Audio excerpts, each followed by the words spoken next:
Bon début de semaine, mesdames, messieurs, bienvenue à cette édition d'information sur A30 Télévision. D'abord, les titres. La communauté catholique du monde entier en deuil. Le pape François est mort ce lundi 21 avril à l'âge de 88 ans.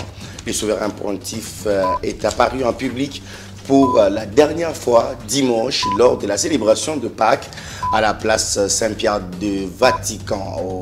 Son voyage historique à Kinshasa, malgré son état de santé critique, résonne encore dans la mémoire des Congolais. Les détails à suivre dans cette édition d'information. À suivre également de réactions divergentes au sein des différentes couches sociales et politiques après l'interdiction par le gouvernement congolais des activités du parti politique PPRD de Joseph Kabila et la confiscation de ses biens. Le sénateur à vie est accusé d'avoir des liens avec le groupe rebelle M23 AFC.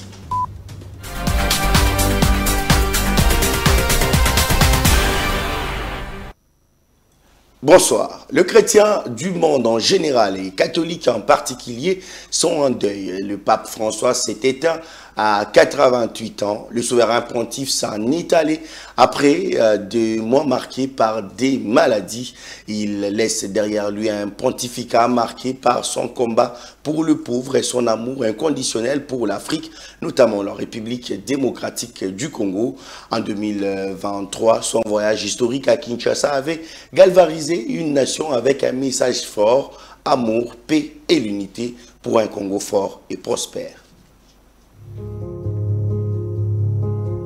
Ce lundi 21 avril 2025, le monde catholique retient son souffle.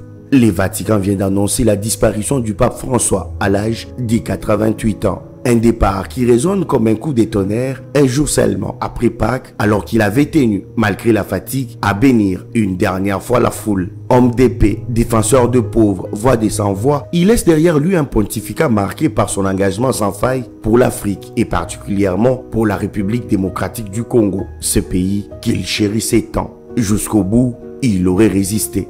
Malgré les souffrances, malgré les hospitalisations, Pape François aura tenu à offrir un dernier sourire aux fidèles, une illégitime bénédiction, comme un adieu, un geste d'amour pour ces foules qu'il n'a jamais cessé de chérir. Chers frères et sœurs, joyeuse Pâques. Mais si un continent a bien captivé son cœur, c'est l'Afrique. En février 2023, contre l'avis de ses médecins, il s'était rendu en République démocratique du Congo, devenant le deuxième pape à fouler les sols quinois. Ce jour-là, mardi 31 janvier 2023, les temps s'étaient arrêtés à Kinshasa. Mobilisation générale du premier citoyen Félix Tshisekedi au dernier Congolais. Chant de joie à la hauteur de l'invité de marque, le pape François. Comme pour dire, Boye Lamu, Papa wa Roma. Boye Lamu, Karibu kwetu, bienvenue chez nous, Kwisa Yambote, Jifika Jilinga.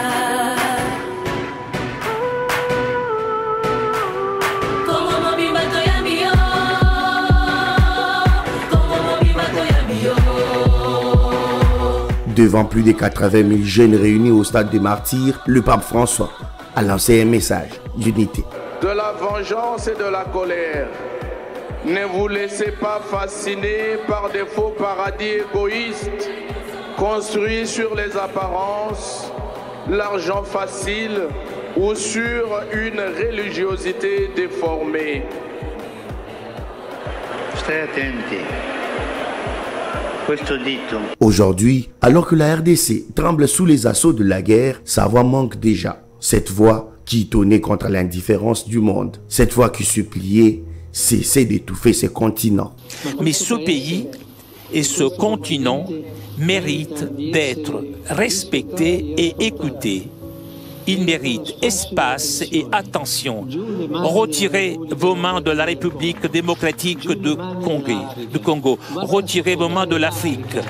Cessez d'étouffer l'Afrique. Né dans un quartier modeste de Buenos Aires, George Mario Bergoglio aurait été le pape des ruptures, premier non-européen depuis 1200 ans. Il aura bousculé les traditions pour tendre la main aux exclus. Ce soir, l'Église catholique entre en deuil, mais quelque part en République démocratique du Congo, au cœur de l'Afrique, un pays qu'il aimait tant, des milliers de fidèles illuminent les bougies. Pour lui, pour Pape François, les papes des humbles. Et après cette annonce, des messages, des condoléances fusent de partout. Le président de la République, Félix Tshisekedi, s'est dit profondément touché par cette triste nouvelle dans un message des condoléances adressé aux fidèles catholiques du monde entier en général et ceux de la République démocratique du Congo en particulier. Le chef de l'État congolais a rendu hommage à un homme, à un pasteur universel qui a marqué le monde par sa simplicité, sa proximité avec le plus vulnérable et son appel incessant à la fraternité entre le peuple. Félix Tshisekedi a souligné que le Congo, en particulier les Congolais en particulier, garderont un souvenir impérissable de l'héritage spirituel du pape François. Ses prières ferventes, notamment lors des messages Urbi et Orbi, ont toujours porté une attention spéciale à la République démocratique du Congo. Changeons de chapitre à présent. Le PPRD dénonce la suspension des activités. Les PPRD dénoncent la suspension de ces activités sur toute l'étendue du territoire national par le gouvernement congolais. Pour son secrétaire national adjoint en charge de la communication, Aristote Ngarimé, il s'agit d'une décision arbitraire. Cet acteur politique insiste sur les caractères républicains de cette formation politique. Il a été joint au téléphone par Yannick Ekouchou. Le fonctionnement d'un parti politique, c'est en effet le thermomètre de la démocratie. La démocratie s'exprime aussi par le fonctionnement d'un parti politique. Lorsque vous levez l'option de suspendre un parti politique de l'opposition de cette façon, c'est de la dictature. C'est un régime totalitaire et nous condamnons avec la dernière énergie. Tout ce dont on reproche le PPRD n'y est pour rien. Le PPRD n'est pas responsable de tout ce qui arrive aujourd'hui à l'est du pays. L'insécurité, les tueries, l'incompétence de ces régimes à trouver des solutions à tout ce qui se passe à l'est du pays. Le PPRD n'y est pour rien. Et le PPRD a toujours demandé à ces régimes de donner les moyens nécessaires à nos forces armées pour combattre la rébellion. Donc, suspendre le PPRD, c'est de la dictature. C'est une voie de la démocratie qu'on veut ici écraser. C'est un autre son de cloche qu'on veut ici désarticuler, qu'on ne veut pas fonctionner librement. Donc, nous sommes très déçus. Du côté du parti politique Autre Vision du Congo, l'on sollicite la levée des immunités de l'ancien chef de l'État, Joseph Kabila Kabange, par le Parlement congolais. Cédric Moudiantou, porte-parole de cette formation politique de Didier Boudimbu, salue la décision prise par les ministres de l'Intérieur et celui de la Justice et garde des Sceaux contre l'autorité morale du PPRD. Il n'y a pas de présomption de la présence de Joseph Kabila à Goma, encore moins des accointances qu'il aurait avec l'AFC M23. Aujourd'hui, c'est factuel. Joseph Kabila, effectivement, c'est le patron de M23, c'est le patron de l'AFC. Avant, bien sûr, d'analyser le reste, il faudrait que nous rendions hommage à Mamadou Ndala, qui est mort pour rien, qui est mort gratuitement. Il ne pouvait pas mourir, puisque ce patron de M23 a prétendu l'envoyer chasser le M23, chose qui était impossible puisque le vrai M23, c'est celui qui donnait la mission. Donc c'est ce qui consacre même la haute trahison de Joseph Kabila, qui en même temps était président de la République, mais également entretenait une milice contre la République. Revenons à sa présence à Goma, je pense que les sources concordantes l'ont prouvé. Aujourd'hui, le retour de la manivelle que tente sa famille politique, c'est après avoir mesuré les dangers et même encore les conséquences aussi bien sur le plan national qu'international, mais ça ne passe pas cette désinformation puisque toutes les sources même internationales l'ont prouvé. Voilà pourquoi il y a nécessité de saluer les décisions responsables aussi bien du ministre de l'Intérieur, notamment suspendant les activités du PPRD, mais également restreignant les mouvements des hauts cadres du PPRD. Nous demandons même jusqu'à à ce que ceux-ci soient mis en résidence surveillée. Mais d'autre part, la décision du ministre de la Justice, nous pensons plutôt qu'il faudrait aller plus loin parce qu'au regard de cette haute trahison, Joseph Kabila ne devrait plus jouir des avantages d'anciens présidents qui lui sont conférés à travers les immunités qu'il a. D'où la nécessité par le Parlement de convoquer les deux chambres en congrès et procéder à la levée de ces immunités de manière à permettre à son juge naturel de les poursuivre. Et puisque nous sommes sur ces dossiers, les décisions du ministre de l'Intérieur et celui de la Justice ont été prises en précipitation. C'est ce qu'indique Maître Christian Ebango. Pour cet avocat, la suspension motivée par l'ambiguïté du rôle du PPRD dans la crise sécuritaire à l'est de la République démocratique du Congo doit être accompagnée d'une décision judiciaire pour être pleinement légitime. Suivant. En lisant son communiqué, on a beaucoup plus remarqué qu'il a fustigé son abstention. Le fait qu'il ne fasse aucune déclaration sur l'agression du Rwanda sur la RDC et que, vu cette abstention-là, il estimerait que c'est une abstention coupable et que par voie de conséquence, il suspend les activités du PPRD. Quand bien même, nous avons suivi certains membres du PPRD jusque-là, sauf erreur de ma part, mais je n'ai pas entendu les organes qui engagent le PPRD dire qu'ils soutenaient le M23 ou l'AFC ou le Rwanda. Donc, déjà, le fait de suspendre les partis politiques pour ces raisons-là, j'estime, en mon humble avis, que cette décision est entachée d'un grief d'excès de pouvoir et que sans doute le PPRD va réagir quant à ce pour que cette décision soit annulée le plus tôt possible. Le ministre de la Justice au moins peut ordonner que les autorités judiciaires, en l'occurrence l'auditeur général des FARDC et le procureur général près la Cour de cassation, d'actionner des poursuites contre l'ancien président Joseph Kabila. Et dans un autre chapitre à présent, les modèles de la lutte contre la corruption utilisés par l'IGF inspirent désormais les forces armées de la République démocratique du Congo. Samedi dernier, les stagiaires de la 8e promotion de la prestigieuse École supérieure d'administration militaire ont une séance d'échange, des reconnaissances et des renforcements de capacité avec les responsables de l'IGF sur l'audit en vue de former une élite militaire aguerrie. L'inspection générale des finances a reçu la visite des officiers supérieurs des FARDC et des forces armées de certains pays africains. Tous récipiendaires de la 8e promotion de l'École supérieure d'administration militaire, EXAM en sigle, conduit par son commandant second, le colonel Ngoli Eric. Les officiers supérieurs étudiants de l'EXAM sont venus suivre les enseignements sur les mécanismes de contrôle des finances publiques et le rôle de l'inspection générale des finances. Nous venons de recevoir donc la 8e promotion de l'École supérieure de l'administration militaire, conduite par le commandant second, le colonel Ngoli. Il était question que nous puissions présenter l'inspection générale des finances aux récipiendaires de la 8e promotion, expliquer ce que fait l'inspection générale des finances. Et comme dans leur profil, ils ont également les aspects d'audit, nous avions essayé d'échanger autour des questions d'audit pour leur permettre d'améliorer aussi leurs connaissances en matière d'audit. Vous avez entendu quand l'inspecteur général chef des services a dit que l'accessibilité dans l'armée c'est un peu difficile.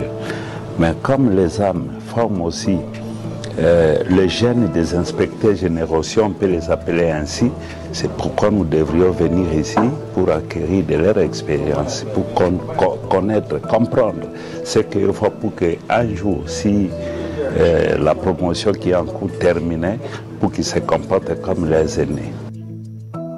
Vous savez, aujourd'hui, notre pays est confronté à un problème de détournement, de concussion, et ainsi de suite. Alors, il faudrait des mesures, de sorte qu'il faut réprimander cela. et d'où la nécessité de participer à cet échange vis-à-vis de cet organe de contrôle, afin de nous dire quoi pour que demain le Congo soit parmi les pays comptés dans le domaine de bonne gestion des finances publiques. La visite aujourd'hui, 18 avril 2025, au sein de l'IGF, s'inscrit dans le cadre du complément de ce volet pratique de la formation que nous recevons à l'ESAM. Pendant notre passage ici, pendant la visite, nous avons découvert le rôle prépondérant que joue l'IGF en termes d'appui à la mobilisation des recettes. Nous avons également appris tous les mécanismes que l'institution met en place pour le contrôle, pour une performance dans la gestion des finances publiques. Voilà. Donc nous sortons de cette visite avec des impressions très positives. Direction le Congo central, à Matadi, le gouverneur Grace Bilolo a reçu les caucus des députés nationaux du Congo central et les PCA du terminal à conteneurs à Matadi. La rencontre a permis de faire les points sur l'avancement des travaux de modernisation du port international de Matadi. Le gouvernorat du Congo central a servi de cadre le samedi 19 avril 2025 à une importante réunion entre l'exécutif provincial, les députés nationaux élus du Congo central et le président du conseil d'administration de Matadi Corridor Terminaux à conteneurs MCTC, M. Bodom Matungulu. Placé sous l'autorité du gouverneur de Provence Grace Nkwanga Maswangi Bilolo, accompagné de son vice-gouverneur Prosper Ntelantambidila, cette rencontre avait pour objectif faire le point sur l'état d'avancement des travaux de modernisation du port de Matadi, comme l'explique le PCA de MCTC, Bodom Matungulu, visiblement satisfait au terme de cette entrevue. J'aimerais signifier une chose, que ces travaux reflètent en fait la volonté, l'engagement du chef de l'État, président de la République, à moderniser les infrastructures de la République démocratique du Congo pour notre croissance économique. Et j'aimerais rassurer l'engagement ferme de MCTC à œuvrer pour la concrétisation de cette vision et surtout à accompagner le gouvernement provincial du Congo central dans la mise en œuvre de projets d'envergure. Pour l'honorable Pierre Ntsumbu, président du caucus des députés nationaux du Congo central, tout en jetant de fleurs au gouverneur Grace Bilolo pour son implication active dans les projets visant à booster le développement de la province, a relevé l'impact de cette rencontre. La société a associé la population du Congo central à travers nous les élus. Et pour le moment, nous sommes à la première étape. Vous avez vu que le gouverneur nous a reçus. Et il est bien disposé, comme toujours, à être avec nous. Il convient de signaler que les travaux en cours au port international de Matadi pour les comptes de MCTC visent à doter la ville portuaire de Matadi d'un terminal à conteneurs moderne et performant, mais aussi capable de renforcer la compétitivité économique de la province du Congo central. Et dans le reste de l'actualité, Amadou Diaby n'est plus président de l'association sportive Vita Club en tourmente depuis quelques temps. Il a démissionné de son poste le week-end dernier. C'était au cours d'une conférence de presse tenue à Kinshasa. Il avait succédé à ce poste Bestine Kazati. Je ne peux pas accepter, je ne peux pas admettre que je puisse me battre, faire comme ça, trouver mes moyens pour mettre dans mon chère équipe que j'aime bien et qu'on envoie des gens pour m'insulter. Non, je n'accepterai pas. C'est pourquoi ce soir je vous appelle pour vous annoncer une nouvelle. Cette nouvelle, elle est lourde et vivante. Parce que j'aime ce club. J'avais voulu que ce club aille loin. Et faire profiter ce club de mes réseaux internationaux. Faire valoriser ce club très loin. Malheureusement, depuis que je suis dans ce club, c'est problème en problème. Donc, j'ai décidé aujourd'hui, et ici je vous confirme que je démissionne à la tête de la coordination de l'AS Vita Club. Avec effet immédiat, à partir d'aujourd'hui, je ne suis plus le président de la coordination de l'AS Vita Club. J'ai pris Dieu de protéger mes collaborateurs. J'ai pris Dieu de protéger l'équipe que j'ai beaucoup autant aimée et que je mérite Dieu pour leur permettre de prendre la responsabilité de l'équipe, de pouvoir avancer et que je sois dans les gradins pour supporter l'équipe. Et avant de vous quitter, la phase de poule, la phase des playoffs du championnat national du football va officiellement démarrer ce mercredi 23 avril. 12 équipes vont s'affronter durant cette période et les 3 premiers seront qualifiés à la coupe interclub de la CAF pour la première journée prévue ce mercredi. 3 rencontres seront au programme. Maniema Union va affronter Angever, Lupopo, Croisera, Tanganyika et les Aigles du Congo vont jouer contre Vita Club. Madame, Messieurs, ça n'est fini pour cette édition d'information. Merci à vous de l'avoir suivi. L'actualité récente continue sur le www.actu30.cd. Au revoir.